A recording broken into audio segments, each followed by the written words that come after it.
Welcome to NFL World. Welcome to the What Play Podcast. I'm your host, Jacob. It's very confusing when you do this, like 3 or 4 times a week. But next week, and I want to say this before we start, we will have the What Play Podcast on the Wednesday. So we will have one NFL World YouTube video on Monday, and Wednesday will be the What Play Podcast. And we'll put it on every site. We'll put it on the NFL World YouTube channel, the What Play Podcast YouTube channel. We'll put it on Rumble.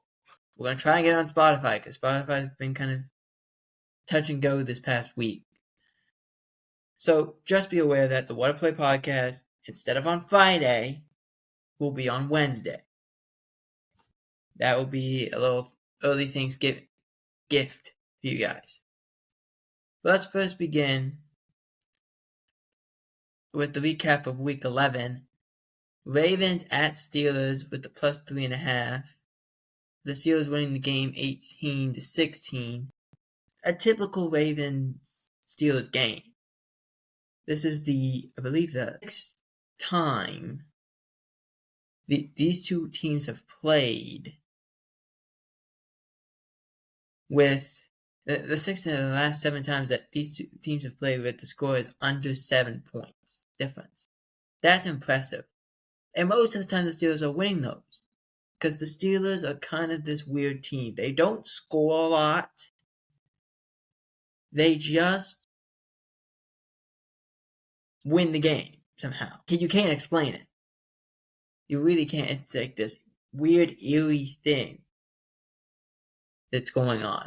And the Pittsburgh Steelers won that game 18-16. The concern with the Ravens always is going to be them playing the Steelers. But this year it's them playing the pass. They can't stop a pass at all. They can't. As great as Derrick Henry is, as great as Derrick Henry is, they can't stop a pass on defense. Which is fine if you can score points, but we've talked about this before. If your team can score 40, but your defense gives up 42, you're not winning many games. That's kind of how this is working. They're going to score enough points. They're going to score points. They just can't score enough. That's what's going on with the Pittsburgh Steelers and the Baltimore Ravens. The Ravens are going to score, but they can't stop the other team enough times. Moving on to the Rams and Patriots. Patriots were getting plus 4.5. The Rams ended up winning this game. Let me grab the score real quick. The score 28-22. A lot closer than I thought it could be. There was a late score in there, but look, when you play games like this, it doesn't matter that the game is close sometimes. It matters that you won the game, your offense was good, you didn't make so many mistakes, but there are things you have to correct, but you didn't make so many. It's a disaster. In New England, this is a rebuild year. Just understand that. It's going to take some time. You knew you guys were going to be terrible going into this. So the fact that you're better than what you are than what you thought you were going to be, that's impressive. A team also that's better than they thought they would be is actually worse than they probably thought they would be the San Francisco 49ers. They played the Seattle Seahawks and ended up losing the game 20-17 after a late touchdown by the Seahawks by a Geno Smith 13-yard run. This is if I can remember, this is the third game that they've lost in division, second at home. But this is also the third or fourth time that the San Francisco 49ers have had a lead in the fourth quarter, heading into the fourth quarter, at some point in the fourth quarter, and then lose. I can't explain it. The only thing I can say is they really miss Dre Greenlaw. They really miss him, and they really miss the fact that they had Steve Wilkes, they've had D'Amico Ryan's thing. I was thinking D'Amico Ryan's. They had Robert Saleh before, and now all of a sudden with Sorensen, they can't get enough stops to win the game. They just can't. Just because you run the same system does not mean you will call the plays the same way in the same situation. Doesn't mean you will. Because you're going to have a theory of, they're not doing this, they're doing this. So let's do this, let's do this. But then you already ruin the chances of if they go to do that or something. Now it's, dang, we probably shouldn't have completely gone away from it. That's kind of what the 49ers have done. In Seattle, look, they've been an up and down road. They're 5-5. Seattle's 5-5. Rams are 5-5. They're all holding on to this thing. Right now, Arizona has the best chance, and they want a bye week.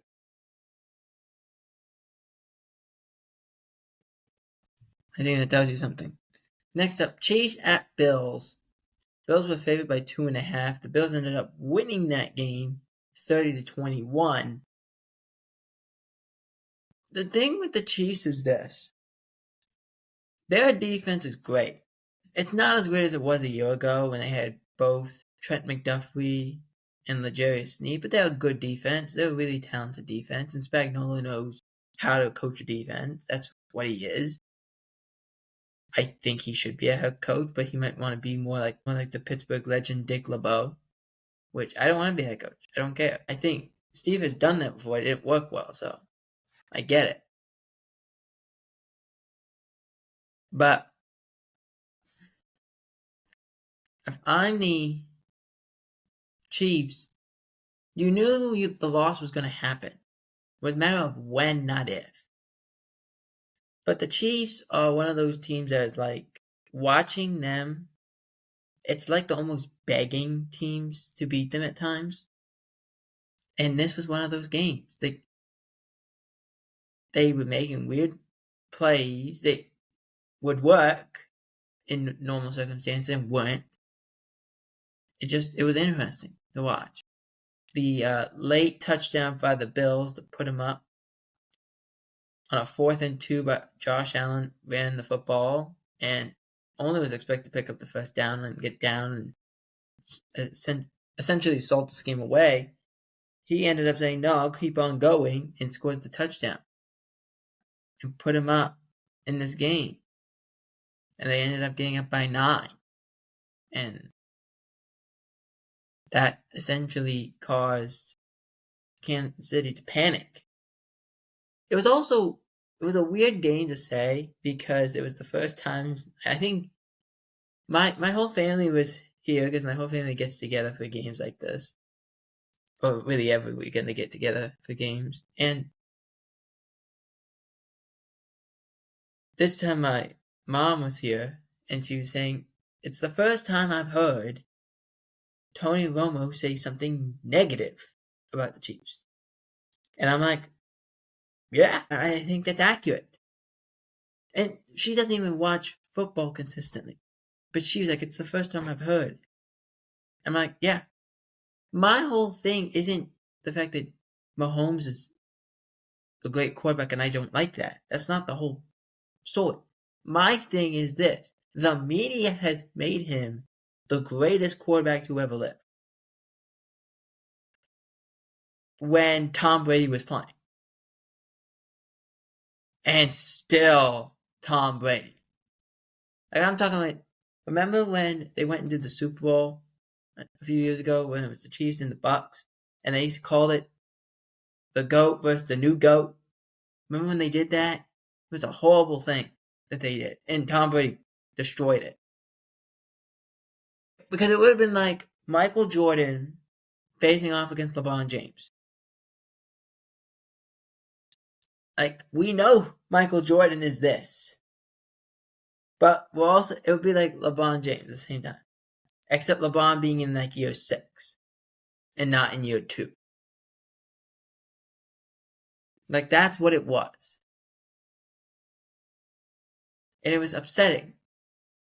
But it started before that, when like Brady had beaten him quite a few times, and they still would not even give Brady the light of day, and just kept calling Mahomes great, which is fine. He is great. We don't have to put him on a pedestal so quickly, though. We can calm it down. He won one Super Bowl. Okay, great. Good for him. But a lot of teams have done that.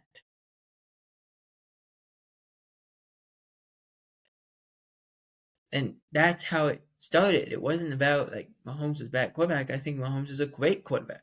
One of the best quarterbacks. One of the best ever quarterbacks. But we don't have to pretend, and we didn't have to start that early. We don't have to say he's better than Tom, or he will be better than Tom. Because who knows? Maybe he will, maybe he won't. But we can't say that for certain every time. Now I digress. Next up, Jaguars at Lions. The Lions just took the Jaguars to the woodshed. 52-6. Before this game started, Jay Glazer said, if the Jaguars do not win, it would put a little bit more of a temperature on Peterson and the GM Trent Baalke. I kind of tempered that a little bit. I said it didn't matter if they won or lost, but could they be competitive? And they were competitive for a quarter. And then it just completely fell apart. 52-6. I understand Trevor Lawrence, I don't know why I said Trent. Trevor Lawrence was hurt. I get it. But the fact they didn't even put a touchdown on the board. That's not good. Now, honestly, I have to admit, I was waiting Sunday night, Monday, even in Tuesday. I was waiting to see does Doug Peterson get fired. It didn't happen. And Doug Peterson went and said, if it happens, it happens. But I was like, what? This sounds like a guy who's already saying and accepting that he's going to get fired. Because you don't say that if you aren't accepting it. And the Lions, again, keep on destroying. So, there you go. Next up, on the Monday night game, Texans versus Cowboys. The score was 34-10. I want to start with this. Texans, great game plan for them. Start off hot, tempo, killed the Cowboys on the first drive. But then you start seeing things like the Texans just, for whatever reason, struggle at times. And you don't know why. There's just struggles. Can't explain it. And Dallas kept the game close. The defense actually did a good enough job to keep the game close. And they get into the third quarter. The score is 17-10. And ends up being, let me turn that off. 17-10, and the score ends up being at the end of the third quarter 20-10. And then all hell breaks loose. You had a fumble by the quarterback, picked up by the offensive lineman, who then decides instead of getting down and just falling on the ball, he wants to try to run. It gets punched out, so he fumbles, then it's recovered by the Texans, who run it in for a touchdown, and then they have a late game touchdown that officially salt the game away, even though it was already salted away. Look, I want to say this. Defensively, what did you want Dallas to do? What do you want them to do? Like, yes, the ground defense needs to be better. Yes, they need to be better. I get that. But what else could they have done? They got a turnover. Didn't matter. Like, you can look at it. The Cowboys defense gave you an opportunity. Right? You were only down 10 in the third quarter. At the end of the third quarter. You were only down 10. They said, do something, score a touchdown, get a field goal, something. So only down 7 or only down 3. You couldn't do anything. That's the problem. The defense gave up because they said, what on earth are we supposed to do? You gotta give us something. I had a family member text me, he says, it looks like they gave up. The defense. They gave up. They were done. I'm like, yeah. Could have given up like 2 weeks ago. They didn't. They've played their tail off the last 2 weeks. They've played their tail off. They've played well. Like, the end result might not say that, but the game was close for a half, but the offense can't do anything. Or the game was close for 3 quarters, and the offense can't do anything. And it looks like every time it doesn't go right for Cooper Rush, he completely falters and he doesn't know what to do. It happens every time. If there's not a great ground game, if there's not a great defensive performance, if there's not a great wide receiver bailing him out, he had 1 pick. He had 1. Should have had 5. Stingley should have had 3. The safety, Bullock, he dropped 1. I don't know who was the corner guarding Mingo in the deep ball, but he should have had 1. The only reason that Mingo and the one against Mingo and the one against one of the few that Stingley didn't get happened was because Stingley, they ran a double move on him with CD, who I don't understand why they were doing that. I mean, CD was out there with a bad back, and they ran him on the double move. I don't get it, but whatever. Bad back and bad knee, and they were running him like that. I don't get it. And CD ended up breaking to the inside. Stingley was to the outside. The ball was outside. I'm not saying like that could have been a touchdown, but the ball needs to be inside. That's where the wide receiver is. He's into the inside. And Cooper Rush throws it to the outside. So that's where Stingley is. You can hear the announcer say, CD had to go play defense, and that's why there was called pass interference. Because he had to do something. He had to.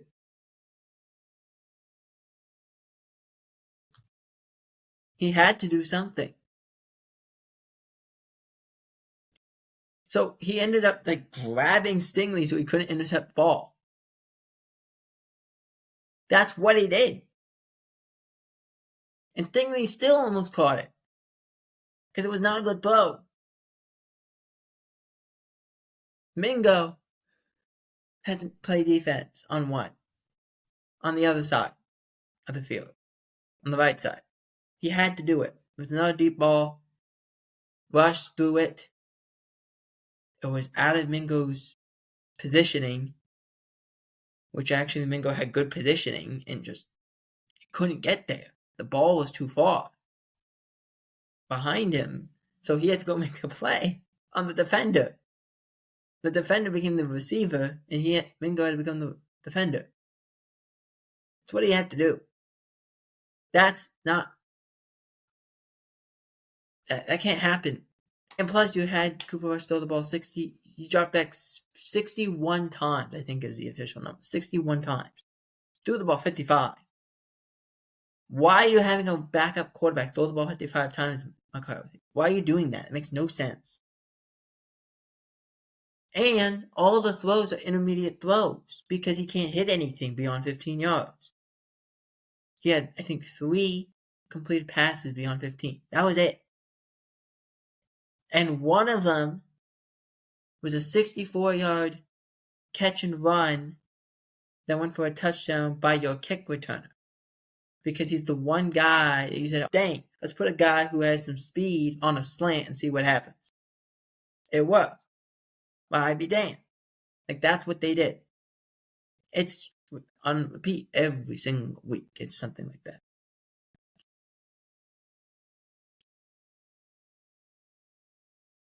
Like, as much as you want to blame the Joneses, and you can blame them for everything, you really can. You can't not blame anyone else. You have to. Dude, let me do it this way. Okay? So, Jerry Jones, they blame Jerry. They don't want to blame Stephen. This is who you blame. You blame Jerry. You blame Stephen. You blame Will McClay. Because those three guys are the guys who drafted players and didn't choose to make moves in free agency. Maybe not Will McClay, but Jerry and Stephen for sure. McCarthy, because of his play calling style, it stinks. It's not good. So you have to blame him. You have to blame the offensive line coach because it's not good. You have to blame the running back coach because it's not good. You have to blame some of the running backs because they haven't played well. You have to blame the offensive linemen because they haven't played well. Like, there's groups of this. You're blaming a lot of people, but you're not just blaming the Joneses. You have to understand that. Now, moving on into the news portion of this, I'm going to have to take a sip of water.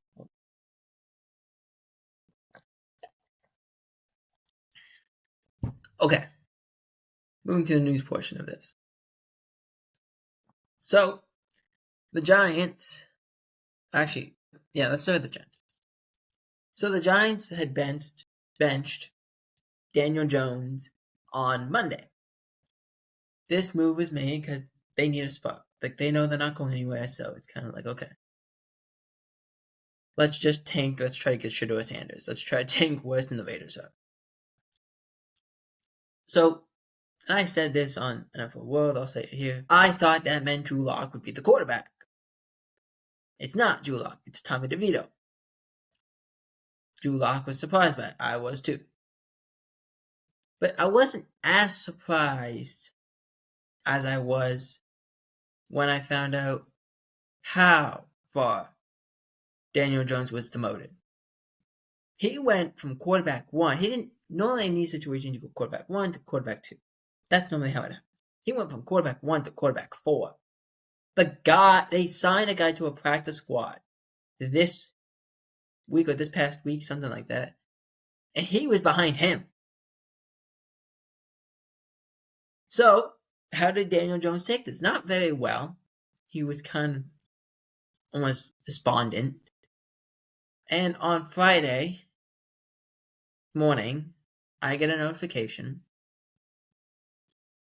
saying Daniel Jones is meeting with the GM and with the owner.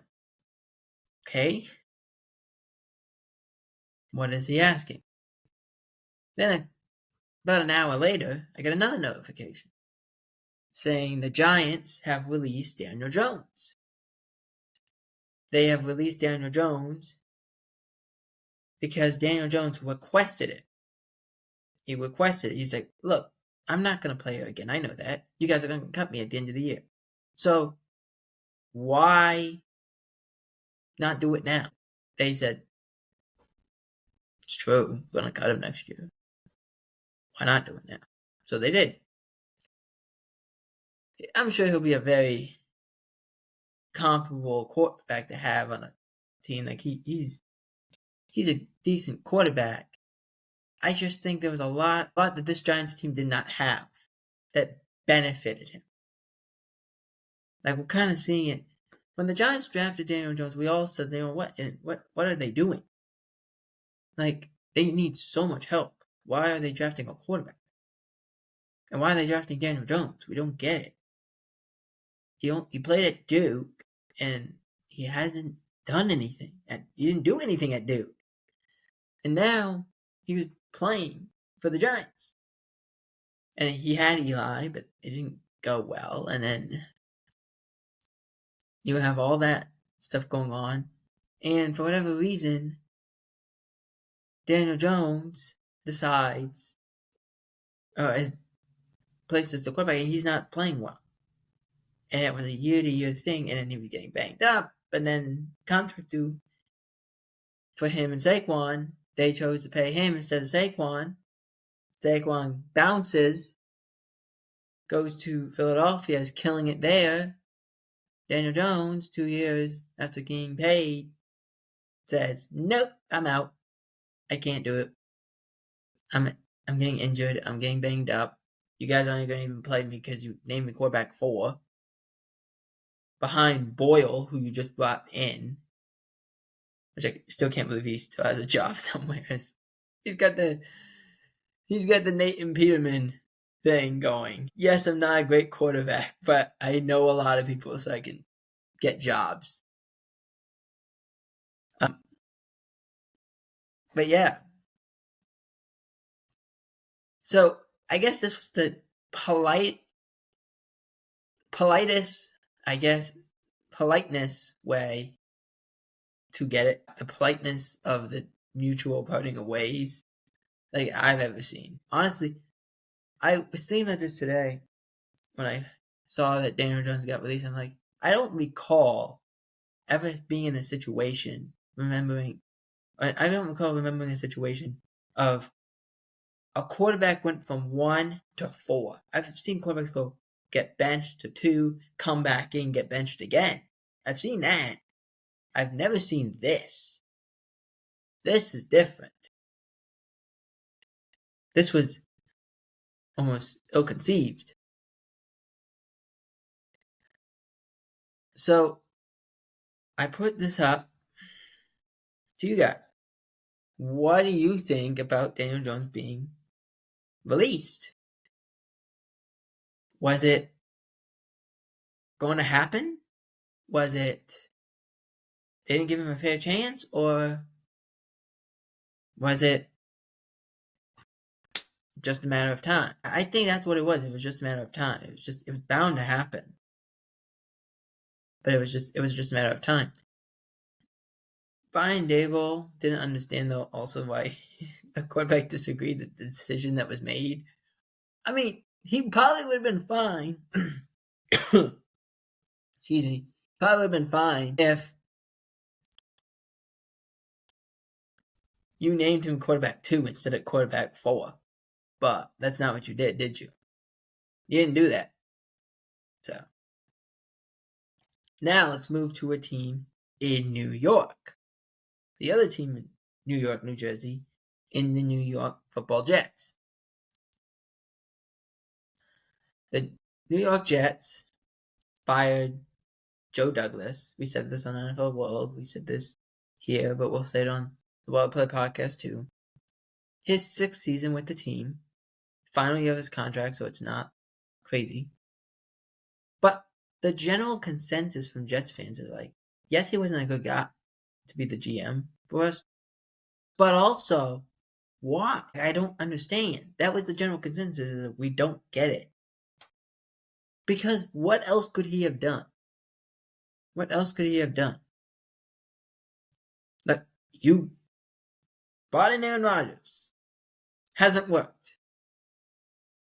You've brought in all the guys that Aaron wanted. Didn't work.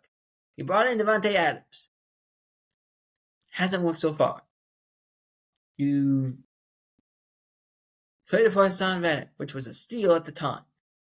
Didn't play for like the first 2 months. It's not your fault. Like, you thought he was there, you thought the deal was done, and it wasn't somehow. And then all of a sudden, it was done, and it's not. There's a lot going on. It's more than the GM. And then a report came out. We read it after the Douglas firing. We read it, I believe, on Wednesday. We said that the owner of the Jets, Woody Johnson, said to the coaches, as he, remember, had that meeting where all the coaches, the GM, everyone came in. Even the interim head coach, now interim head coach Jeff Albrecht, the offensive coordinator at the time, which was Nathaniel Hackett, said Woody Johnson said he wanted to bench Aaron Rodgers. The coaches said no, because Woody, you're not in that locker room all the time. You're not there. Now, they didn't say that, but that was the general consensus of, if we do this, because even though Tyrod Taylor may give us a better chance, it's going to severely divide the locker room because it's already divided. It's going to severely go now because it hasn't worked. Plus, at that time, they were 2-1. It was kind of strange. They were like 2-1, 2-2. It was kind of a strange dynamic. But he wanted to bench him.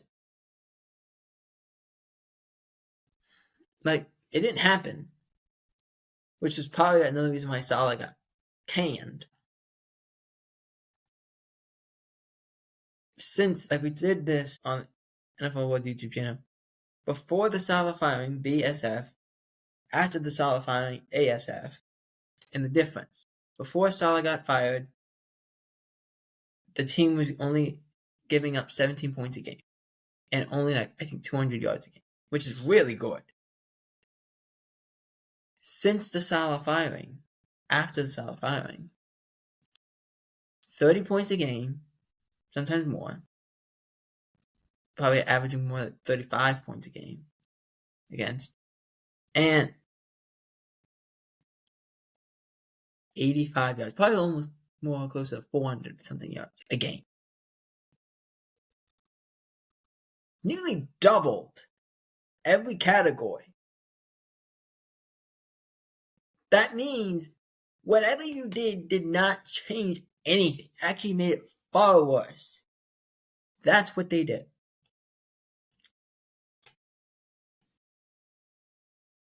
It's that simple.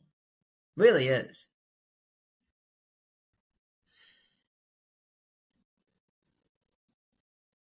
Now, the thing is going around of should the Jets cut ties with Aaron Rodgers?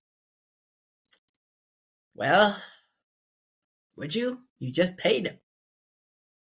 You paid him to come so he would come here. Would you pay? Would you want him cut? No. Yeah. So you gotta offload him somehow. Who's gonna want him? Like everyone's like, oh, the Vikings, because the prophecy would be fulfilled of another Green Bay quarterback going to Minnesota somehow after like a year. The prophecy would be fulfilled, but no, it's not gonna happen. Do you have JJ McCarthy? Why would you do that? Why would you do that? Doesn't make sense. But it would be funny. If I see that at some point in the offseason and it does happen, that would be hysterical.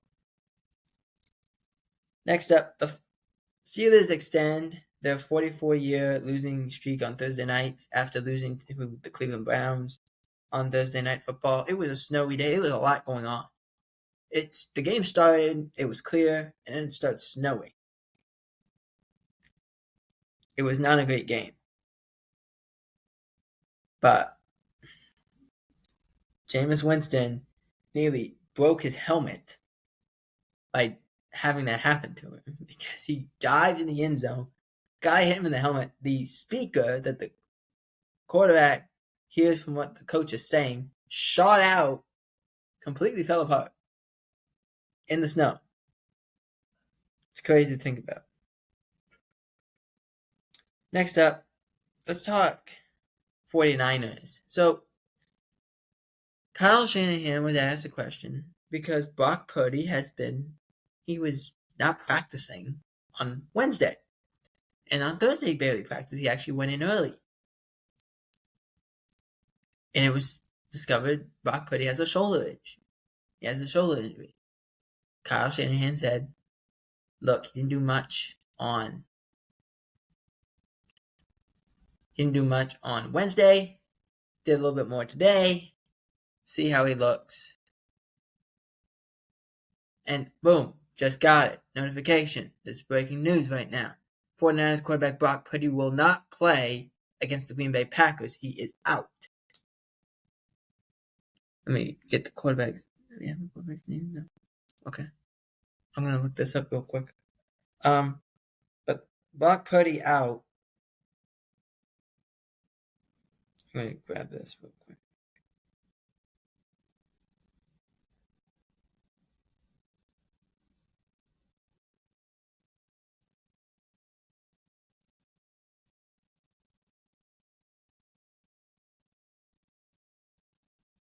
Let me do this. Hang on. Get there much faster. Yeah.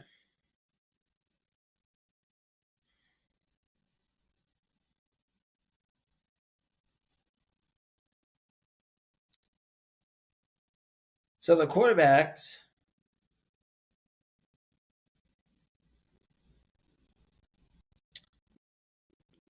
besides Brock Purdy, are Brandon Allen, who played for the Bills last year, and Joshua Dobbs.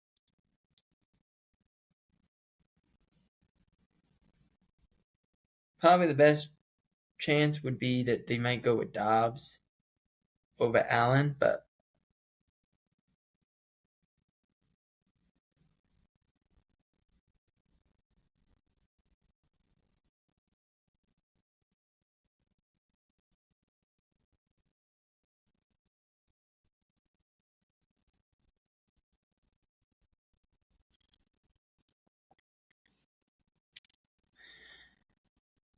with Brock Purdy now out and them 49ers playing in Green Bay and potentially in a winter wonderland that's freezing cold, that is not desirable for San Francisco.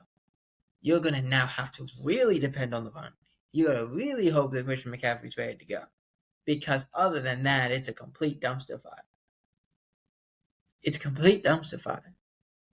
We thought he'd be out there and doing all this. Now no, he ain't playing. He's out. He probably not even flying to Green Bay. That's not good.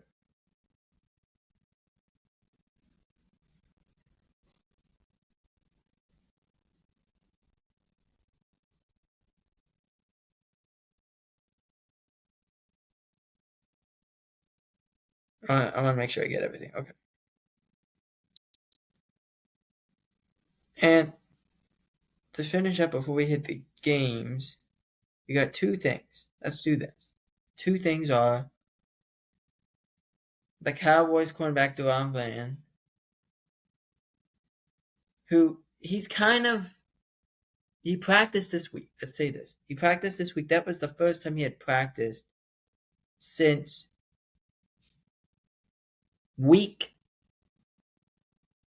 since October 10, which is when they faced the Lions. So that was week 6. So basically, they had the ability to go and have the surgery again and then come back. That's basically what happened. I want to grab this, though. Hang on, let me find it. Let's see. The semifinalist to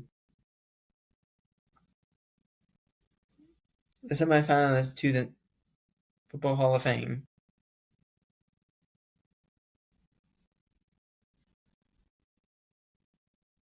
So every year, the NFL Football Hall of Fame sends out a list of about 50 people that are up for potentially being in the Hall of Fame. And then it gets kind of trimmed down. So it gets trimmed to 25, then to about 10.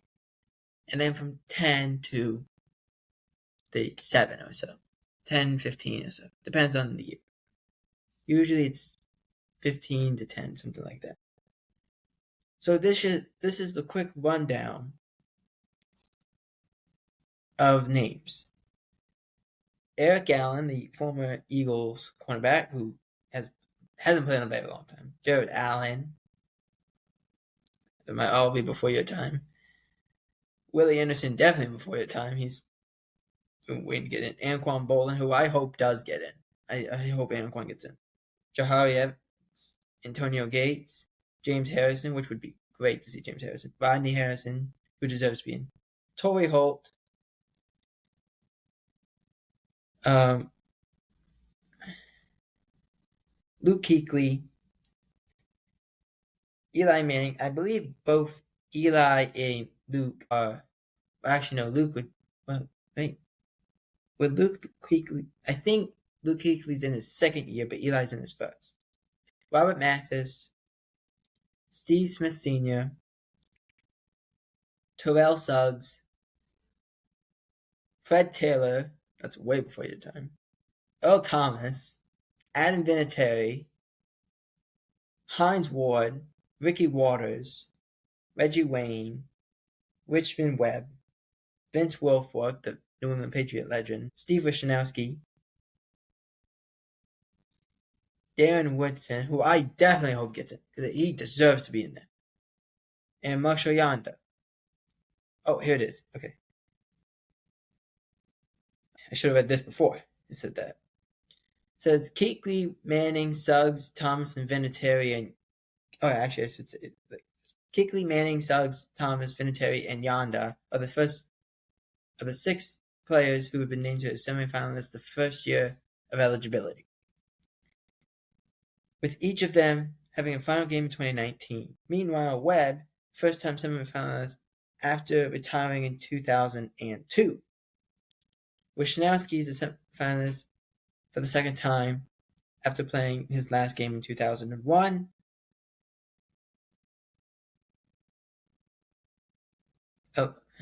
He was a semifinalist in 2014.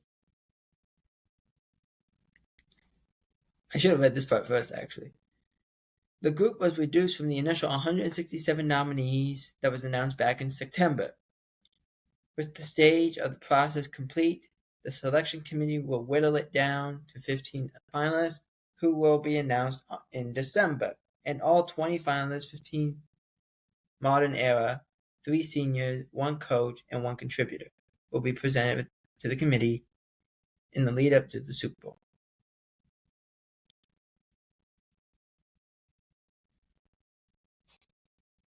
See, this is what they want to say. This is not true. This part is not true. There is no set number for giving a Hall of Fame class, but the bylaws say it is between 4 and 8 new members will be selected. That is not true. Not true. I vehemently disagree with that. That is not true. Here's why. I'm going to stop it right there. There is a rule. They don't go past 7 or 8. That's the rule. The only time they did was the 2020 class. The 2020-21 class when they did the 100th when they did the congressional one. That's the only time. When they put Bill Cowher, they put Jimmy Johnson, when they put them all in there. Harold Carmichael, they put them all in there. That's the last time they've done that. They haven't done it since. I wish they would. But they haven't done it since. So there is a limit. There's also a limit of how many people can go into the Hall of Fame if they're on the same team, which makes no sense because there's some teams that they haven't had any. They haven't had many. And then there's some teams that have had a lot.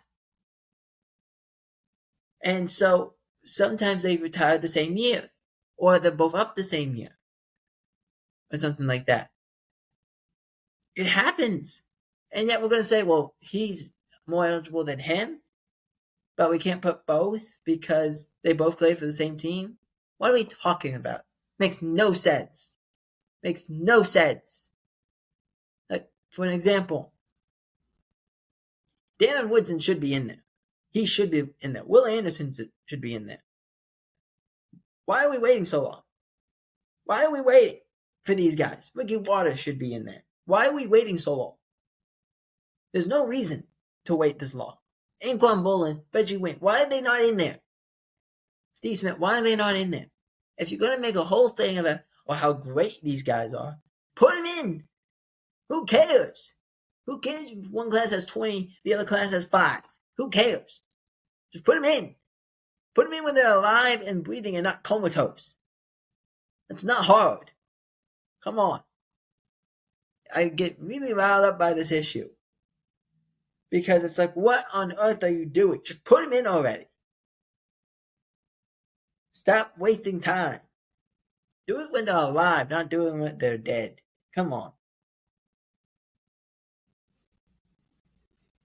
This issue makes me feel some sort of way. It just does. It shouldn't operate like that. Let's get into the predictions. As I try to settle myself down. It's not good for...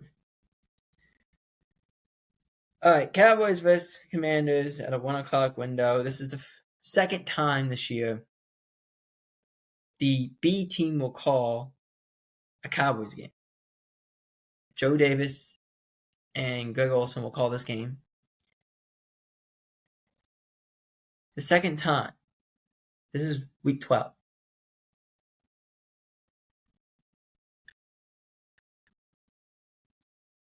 Washington's going to win this game. They're going to win. Because Dallas can't score. Dallas can't score as good as the defense can be. The Dallas offense can't score. Which is frustrating. Washington's going to win.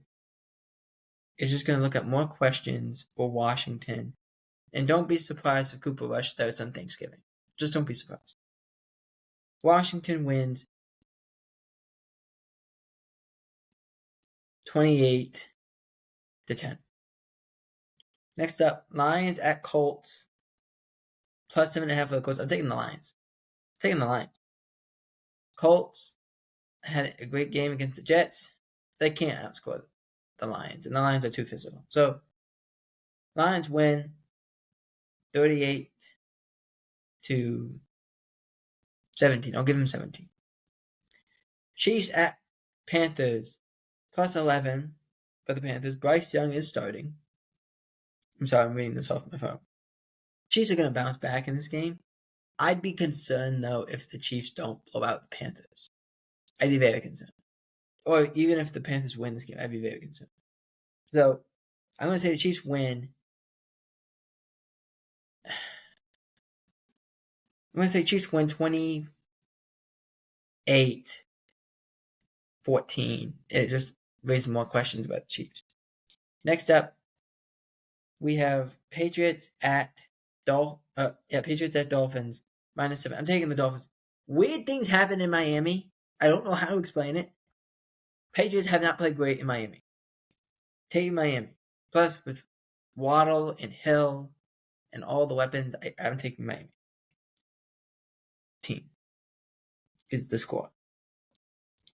Next up, with the news going on in San Francisco, I'm taking Green Bay to win this big 31-7. Next up, Eagles at Rams. Rams getting plus 3.5. I'm taking the Rams. I don't know how the Eagles are going to play against a good offense. Because here's the thing about the Eagles. We've been saying they've won 6 games. They've done this. They've played great. Who are the games that they're playing? Who are they playing? They haven't played anybody in 6 weeks. That's the reason they're better. They started the season and they played good teams. And all of a sudden, they're playing really well because they're playing bad teams. The one game that we're like, oh my gosh, we can't believe this game is this close, it was the Cleveland Browns. That's it. They haven't played Baltimore yet. They haven't played Pittsburgh yet. They haven't played the Rams yet.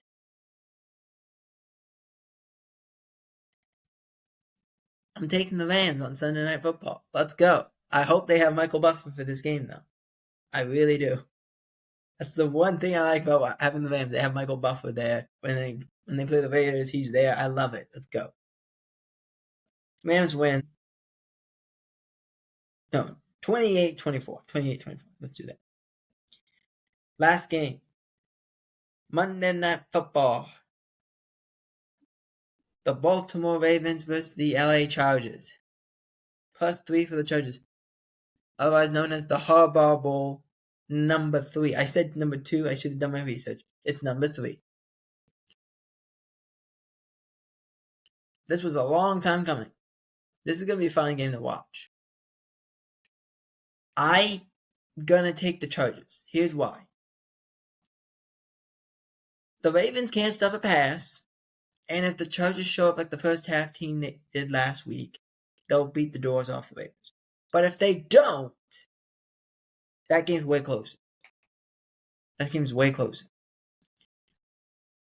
But if they do, this might be a complete wipeout in LA. Also, this is a quick turnaround for the stadium crew. I just noticed this. This is a quick turnaround. They're going to play a game at 8:20 on Sunday. It will finish like at 11:30. And then we'll have to quickly take this field apart somehow. Or not, but hopefully it doesn't get beat up too much. So they can play the Ravens and Chargers the next night. Give me the Chargers to win, though, 31-28. It'll be a fun game to watch on Monday Night Football. And that is it for the What to Play podcast. Let me know in the comment section who you have winning this week. And also, was it time for the Giants to move on from Daniel Jones? For the What to Play podcast, I'm Jacob Pieper, and we will see you next week. Out. Dang it.